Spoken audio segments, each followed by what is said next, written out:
be good should be extended as a do good.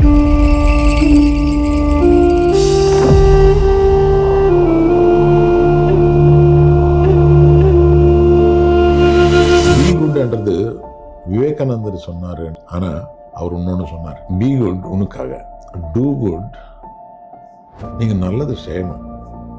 For others you have to do good. அந்த மாதிரி எல்லோருக்கும் நல்ல விஷயங்கள் சொல்லி ஒரு எல்லாருக்கும் யூஸ்ஃபுல்லான ஒரு சேனல் மாதிரி இந்த சேனல் வரணும்ட்டு இந்த சேனல் பார்க்குற எல்லோருக்கும் என் வாழ்த்துக்கள்.